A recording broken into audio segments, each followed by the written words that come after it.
Magandang buhay mga boss idol. Ngayong araw nga po pala ay kaarawan ng aking pangalawang anak. At nag-request siya na maglilibot na lang daw siya ng mga kaibigan niya. Kaya naman sabi ko ay magpaalam siya sa kanyang ate, kanyang mama, sa kanyang bunsong kapatid.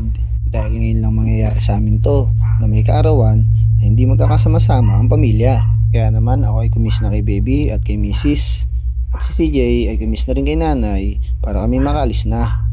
At dito nga ay nasundo na namin ng mga kaibigan niya. At papunta na kami sa Robinson dahil dun daw niya gusto mag-birthday kasama ang mga kaibigan niya. Iyayo muna tayo ngayon mga boss idol para sa kasiyahan ng aking anak. Dahil araw niya ito kaya sinunod namin mag-asawa ang kahilingan niya. At dito nga ay nagpunta na kami sa Jollibee dahil dito daw nila gusto kumain. Kaya agad na ako umorder ng makakain namin. At pag-order ko nga ay nagpunta na agad ako sa Cake Land at umorder ako ng cake niya. Dahil alam ko na masarap sa pakiramdam na makantahan. Kaya agad ko nung pinalagyan kay madam ng greetings ang cake na napili ko.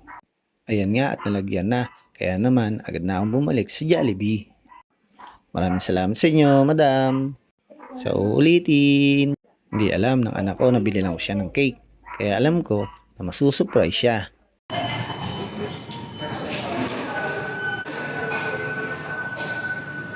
Thank you po.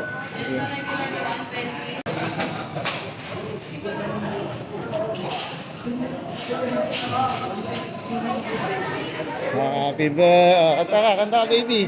Happy birthday to you. Happy birthday to you. O kuya, dali na, huwag ka na mahiya. Happy birthday to you. Blow mo ah. Tama, pati si baby oh, kumakanta oh. Mamamatay, takpan mo kuya. Blow mo.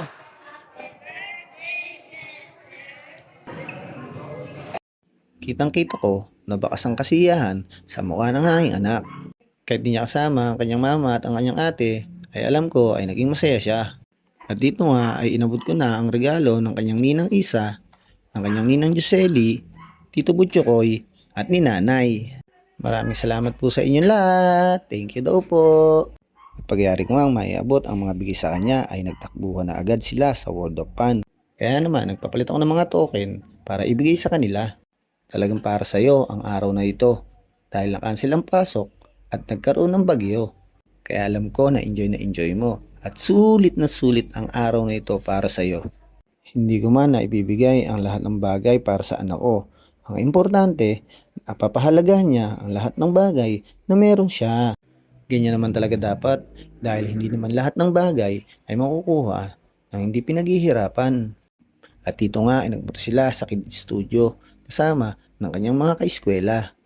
Ang gandang pagmasdan ng mga bata kapag masasaya. Talaga naman, mapapasana all ka na lang. At dito nga ay kinuha niya ang aking camera para daw makapag-video siya habang naglalaro sila. Sana anak ay napasaya kita ngayong araw na ito. Salamat din at naiintindihan mo na hindi tayo pwedeng maghanda dahil kapapanganak lang ng mama mo. Sulitin mo ang mga panahon at oras habang bata ka pa. Maligayang kaarawan. Hanggang dito lang mga boss idol at kami pauwi na. Maraming salamat sa panonood. Paalam!